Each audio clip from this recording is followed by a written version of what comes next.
Three races left until the end of the 2024 season, and Lewis Hamilton will be at Ferrari next year. Oh my goodness, Shez, what are we gonna do? I have no freaking clue, man. You are a Lewis guy. I'm a Ferrari guy.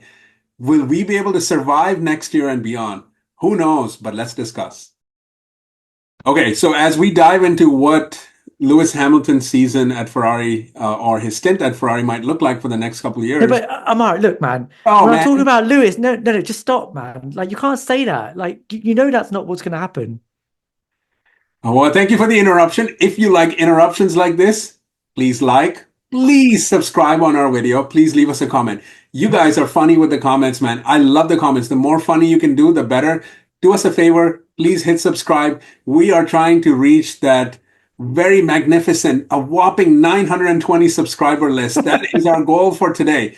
Do us a favor, hit that subscribe button. Continue to insult us as you will. Let's get started. All right, Shez. So I know that this season is effectively over, right? Max Verstappen, four-time champion. McLaren, Ferrari, one of them will win the constructors. Red Bull will be third. It is what it is, and there are a few fun things to think about. But I'd like to take a sort of a jump start into what next year will look like because I think there's no other team that is more interesting on the grid than the one this guy follows, which is Ferrari. And the guy who leads that team, Fred Vasseur, who looks like the French chef at a Michelin star restaurant that scoffs at his waiter when he's asked for Tabasco sauce. What is Fred going to do next year, Shez? This is my question. So, as a Lewis Hamilton follower, as someone who hails from his hometown, or maybe he hails from yours, we don't want to discuss age on the show. What should we expect, right? That is my question to you. So I want to get started. I have a few things on my mind, and let me see if I can get your take. So one of the things that's really exciting for me as a Ferrari fan, Shez, is that for years I have rooted against Lewis Hamilton, not in a bad way, but because he has been up against Ferrari. And for all but the 2 decades that he has dominated the sport, we've had maybe 1 year for sure where my guy Kimi Raikkonen came out on top. But essentially, there has been a bunch of L's filled in all of those seasons there, right? So my first question to you, Shez, is as Lewis Hamilton comes to Ferrari, what should we expect in 2025 only? Is this a year where Lewis comes in and he's bang on it and he's going to be racing for wins and both him and Leclerc are finishing 1, 2 in whatever order? Or is it going to be a slow start? What should we expect, Shez? Oof. First of all, I think the rent in Maranello is going to be going through the roof, with people trying Nice. to find beachfront property near Enzo's house because I hear Lewis Hamilton's going to be moving into Enzo Ferrari's house. Yeah, I hope it's what? How long is the lease on that? Who I knows? don't know, but I think that was probably the first bit of fake news that came out in the last 2 weeks. I think there's probably more chance of Christian Horner moving into that house than there is of Lewis Hamilton Well, knew he would have gotten that getting one of the house had he rooms. signed up, but he didn't do that. So there's that. Yeah, that's true. They should just let the place out as if it's like Like a hallowed museum ground, now, isn't it? isn't it? They're going to turn it into a gym. Eventually a museum. We're all going to be paying a pretty penny to go visit Enzo's house. Oof. Yeah. Maybe we should. What if they both lived there? What if they had Louis and Charles like as roommates in the same house? Who's taking the top bunk bed? Ah, yeah. Well, those two would be in the bunk bed, and apparently Joe Guan Yu would be in the master bedroom as reserve driver. There you go. Apparently. I mean, that's a perk. Look, if they're looking for a reserve driver, I'll sit on there. I'll come in and just even wipe the cars if that's what they need. Like I'll do that. Oh, mate. Yeah. Head butler. I would be up for that. The one thing that I keep going back to is, well, there are a couple of things, right? One, the pain of losing is far greater than the joy of winning, right? And I still feel like in everything that I've heard in this season, particularly, yes, there was that historic win at Silverstone, but it only lived to show how painful the loss in 2021 was, right?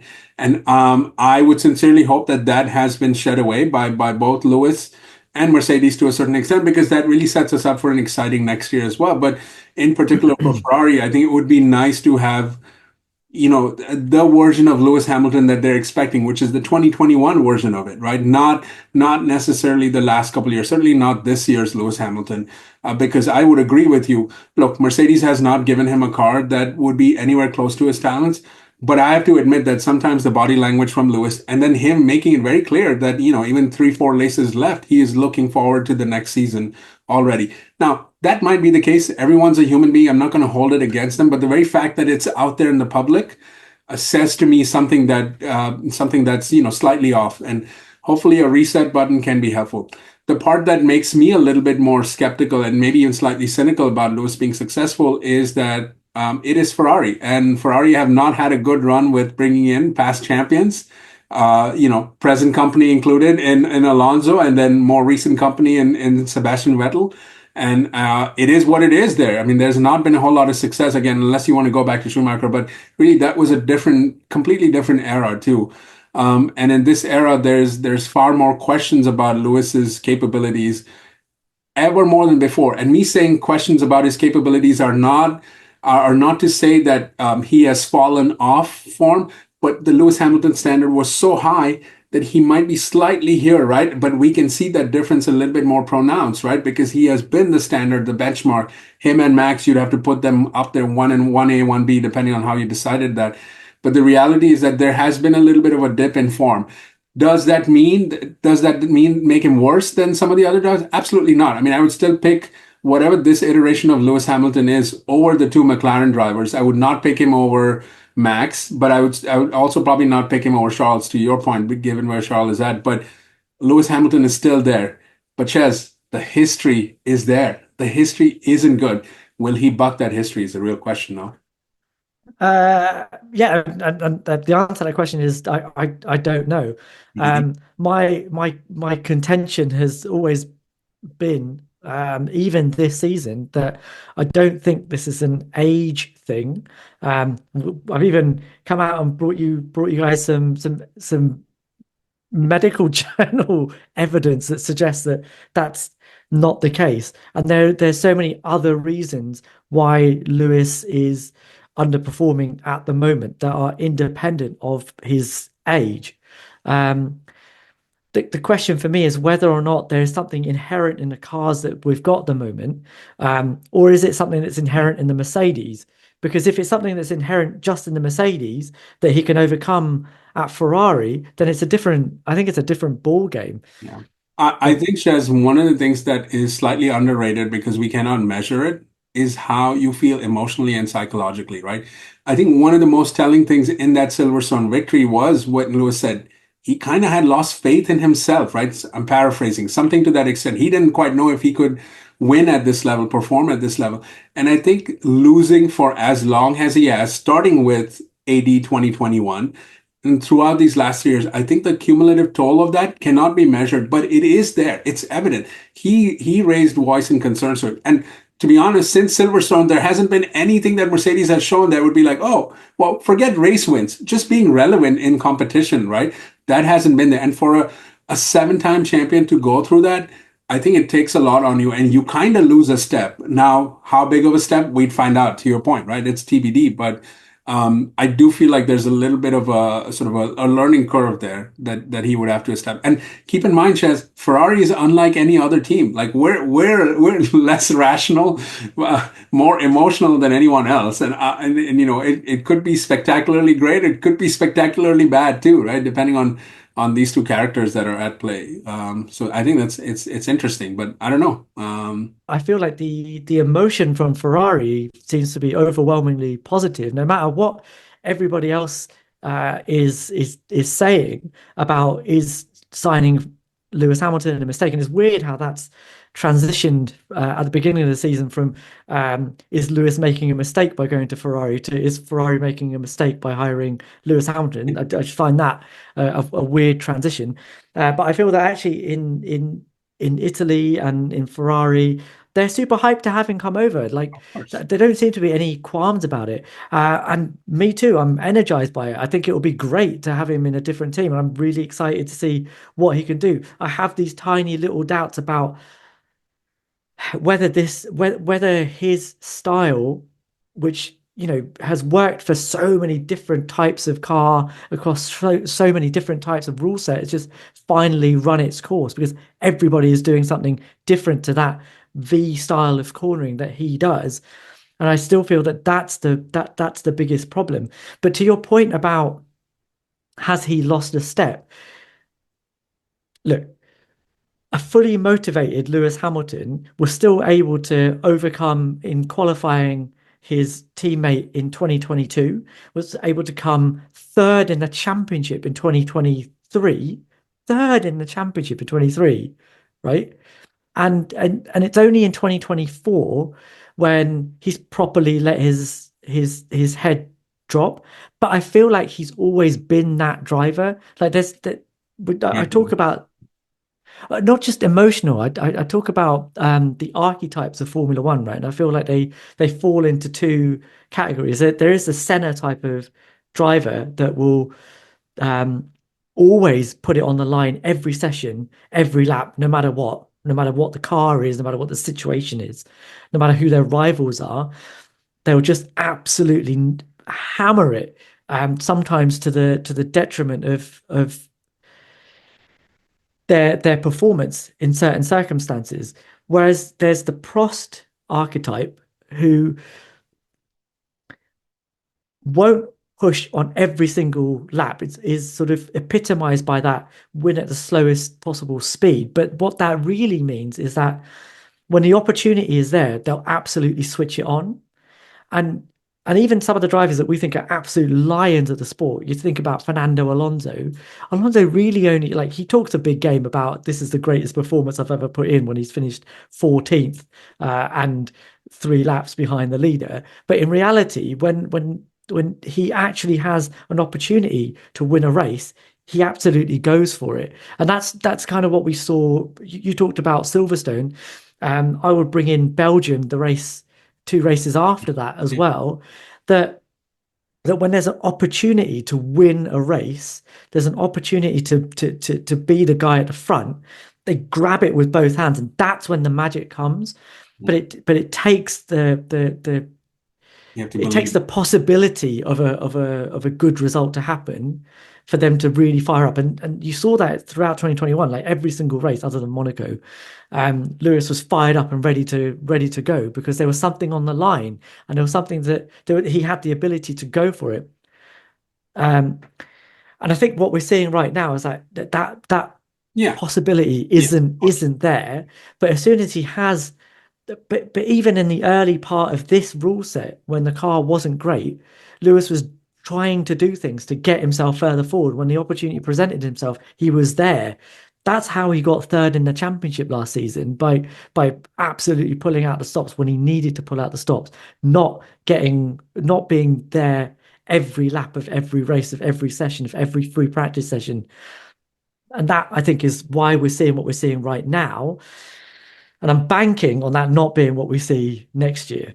Yeah. I think that makes for a fascinating transition, right? I think a transition unlike any other. I mean, my upshot to all of this is right. These next 2 years or 3 years, whatever Lewis Hamilton has, right? They really represent sort of a changing of guard, right? Like because Lewis is of a generation that is sort of at the end, at the twilight of it. Of course, Alonso excluded because he's going to be competing until he pretty much has to die or something. Like he's going to be walking around with all kinds of medical equipment, still racing a car because that's what he does. But Lewis is sort of at represents the sort of the end of the generation, and the crop he's going up against has Max as an established champion, still relatively very young, right? And then you have all these hungry drivers in the form of Leclerc, his own teammate. And of course, also the two McLaren drivers, you have to put them in there. And then if Mercedes can bring anything to the table, they will have two hungry and well, one very young driver there. So that really makes it interesting in terms of what he had to go up against. And I would agree with you. He would be really excited about doing that, like kind of saying, this is still my time, like one last hurrah before I kind of set off into sunset, right? I could see that being a galvanizing factor for him. I want to transition to something else, Shez, which is the circus that Lewis Hamilton brings with him, right? I mean, that has been a contention for me, a little bit of a point of pain for me and this kind of gets wrapped up in the whole bias argument and all that. But generally, from what I've been experiencing on social media, there has been a lot that I have to be very candid with you, Shez, has let me down. And I don't blame Lewis one bit. So let me get that on the front end. what Lewis Hamilton's fan do have nothing to do with Lewis Hamilton, right? For me, he's one of the all-time greats, if not an all-time great, the number one greatest, right? But the reality is that the circus that the Lewis Hamilton fan base brings, or at least some factions of it, the very sort of what do we want to call it, cultish ones. I don't want to put a label that demonizes anyone, but the super passionate ones, right?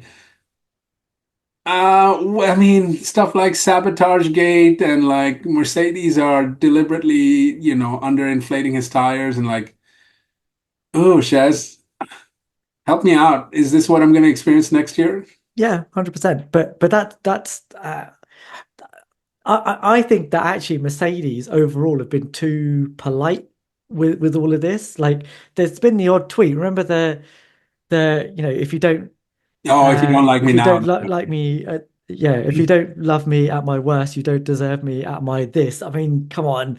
Like it's slightly it's it's slightly tame responses to what is quite an onslaught from Lewis's fans. And it's yeah, it's like you saw it a little bit from Max's fans as well this season when Red Bull didn't turn up at the races with a car that could dominate.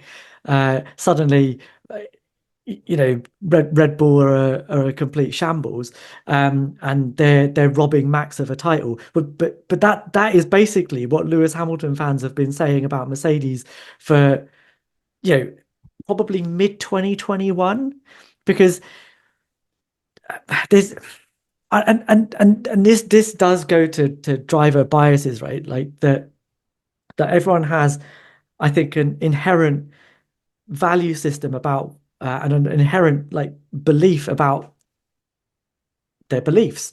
Some things are concrete. So for ardent fans of Lewis Hamilton is the greatest, right? And at any point where he's not demonstrating that he is the greatest, there's an external factor that's involved. Lewis, I think, actually is similar to that. I think his own mentality is, I am the fastest. And if I'm not the fastest, there must be something else going on. All the experiments and things that are going on at the moment that everyone fixates on that Lewis is doing. Why is Lewis doing all the development work? Why are all the experiments on him? No, I think that's because Lewis doesn't feel comfortable in the car. He's not the fastest, therefore the problem is with the car. So therefore we have to go and fix the car. And that then turns into, is my engine being turned down? Are the tires not at the right temperature when they come out the blankets? It's something else. I think Lewis does that to a minor degree and then walks it back a lot. But his fans will absolutely fixate on that. Lewis is behind George in qualifying because the tire blankets. Lewis is not beating George in races because he's getting different equipment. They're turning his engine down. There's clearly sabotage. And then tiny little things will become evidence for that, to the point that somebody will accuse Mercedes of having emails that prove that Lewis is being sabotaged. That's the level that it will get to. And I don't think that this is specific about Mercedes. It's just Mercedes happened to be the team that Lewis is at the moment, which means that Ferrari are not going to be immune to it next year. And it's got nothing to do with Lewis Hamilton. Just you bursting my excitement bubble because I feel like the air out of my proverbial exciting balloon has been coming out with every word that you've been saying.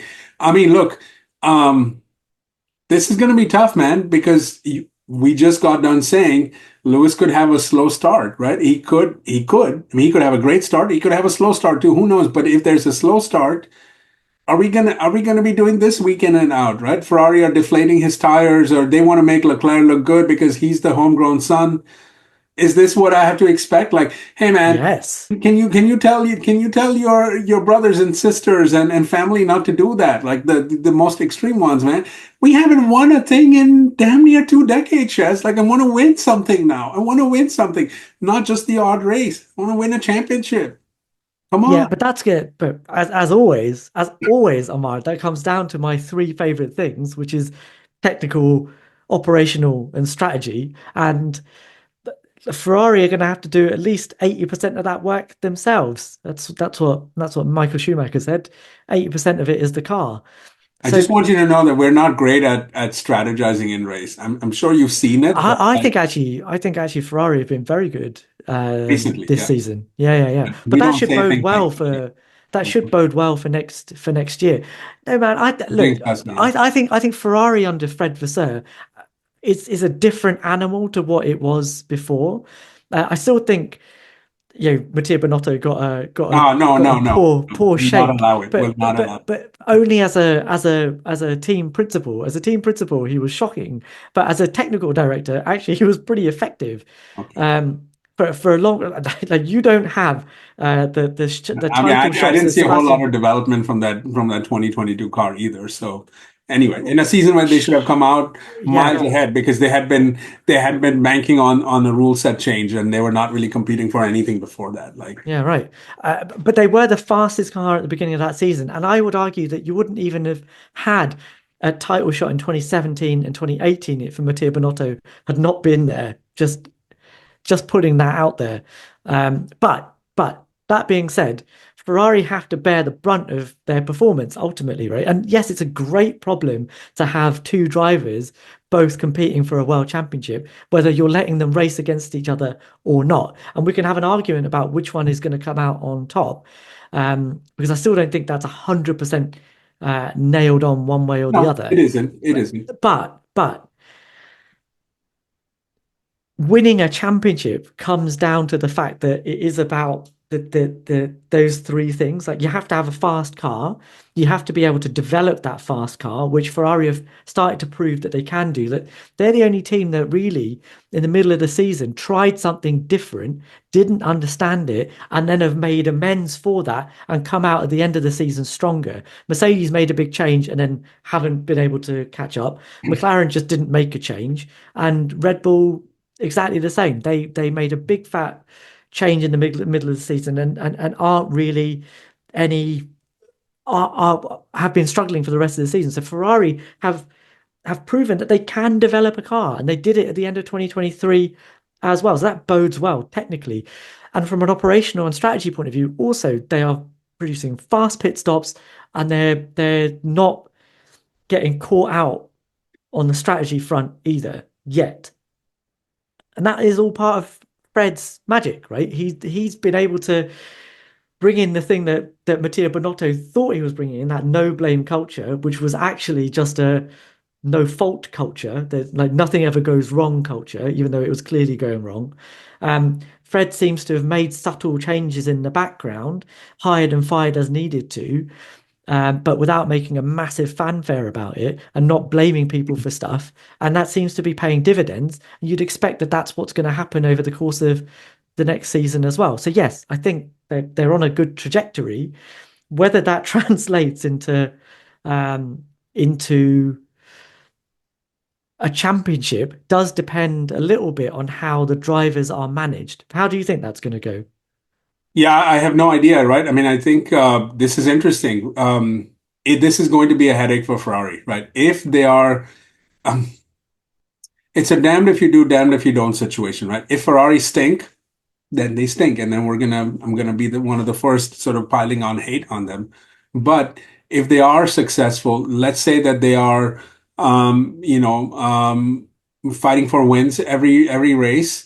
If they're miles ahead, that's probably a more clear thing. I think at that point they can let the two drivers compete. But if they're in a head-to-head with McLaren and with Max, right? Um, I always contend that the one thing that Max has in his favor is that the whole team is behind him. It doesn't matter who you put in that second seat. They're all kind of working towards Max, right?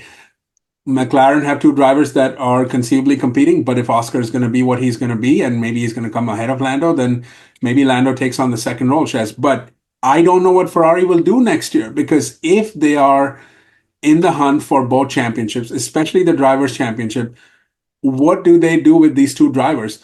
Leclerc is going to want to win a championship more desperately than I would argue even Lewis too, right? I mean, we can talk about who's more desperate, but the reality is it's probably in the same zip code, because he has been with Ferrari for more than half a decade. Now next year it'll be like 7 years, I think, something like that, right?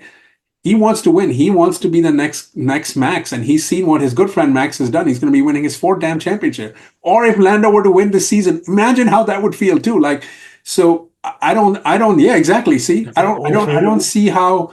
So what do you do when you have two mega desperate drivers? And Lewis, obviously, he's going to want to erase all of the feelings of 2021. Sure.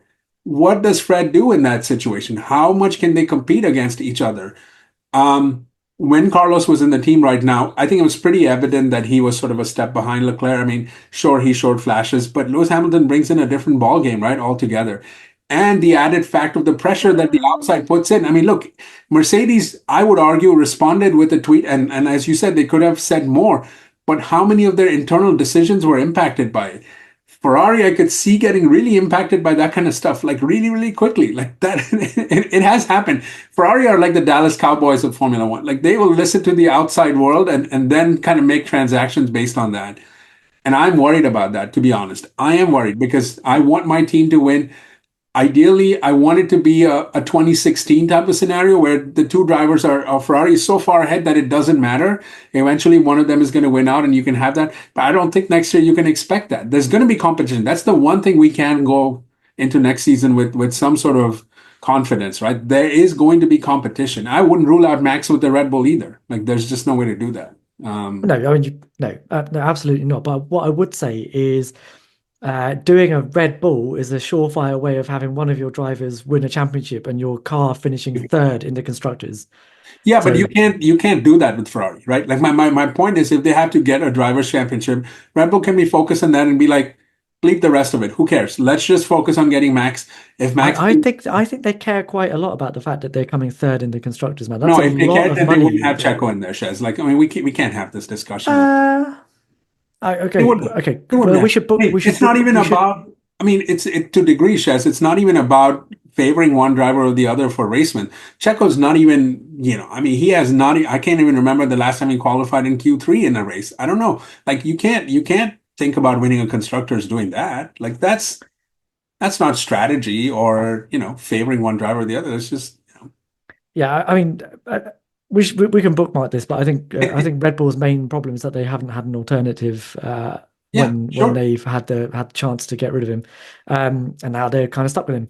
But I actually don't know which way this is going to go because there's a few too many variables at play at the moment to tell me definitely what is going on. So in our last video, we talked about the driver head-to-heads in the top four teams, right? And the smallest difference in delta was between the two Ferrari drivers. Carlos Sainz at the moment is only 500ths of a second off of Charles Leclerc in terms of overall qualifying pace. Like he's not going to beat Charles in the drivers head-to-head in qualifying now. There's no way he can do that because he's 13.7 down to Charles. But on pace, he's pretty close, right? So that can mean one of two things, right? It's either that Charles is not as quick as we think he is, or that Sainz is super fast. One of those is of an advantage to Lewis Hamilton next season. One of those is not, because if it is that Charles is not as quick as we all think he is, and Ferrari produce an absolutely blisteringly quick car, then you'd have to expect Lewis Hamilton with all of his poles to be able to overcome the driver that isn't as fast as we actually think he is. But more realistically, it's likely that Carlos Sainz is actually pretty bloody good. Like he is the kind of driver that, despite being a slight step behind, who personally I think is the quickest driver over one lap in Formula One right now, is still able to develop himself and adapt himself to a point that he's oh so close, and on his day will be ahead of him, like he was in Mexico and like he was on the Saturday in Austin. So if that's the case, then I think Lewis is Lewis is going to have to absolutely step up his game this Yeah. season, 2025. Like all of that negativity that he's had in the latter part of the 2024 season towards the tractor that he thinks he has at the moment has to go out of the window, and he's going to need to apply himself to being absolutely at one with that car come qualifying, and then we'll see which way it goes. But it's not a given at the moment that it's going to be one thing or the other. No, I agree with you. And that's what makes next year very exciting. Shez, let's end on this. I have a rapid fire question for you. If you were to pick between one of these Lewis Hamilton wins, assuming he's going to win in a Ferrari at either of these circuits, Silverstone or Monza, which one are you picking? Silverstone, And why? because it would probably have been a really awesome race as well. Whereas Monza sometimes it's a bit of a procession. Wow. Okay. My pick is Monza, not because of the race, but what happens thereafter. If I don't think there would be a more joyous moment for you as a Lewis Hamilton fan, seeing all the Italian fans Oh, I'd be so cheer happy for either him, way. and You know, I'd be happy either way. no, Of course I'm I just, I would. mean, this is my pick. That's all. Yeah, it's all that. Well, please like, please subscribe, please comment on our videos. We read each and every one of them. We try to respond to as many as we can. Keep those funny insults coming, but also hit the subscribe button. Thank you. See you later.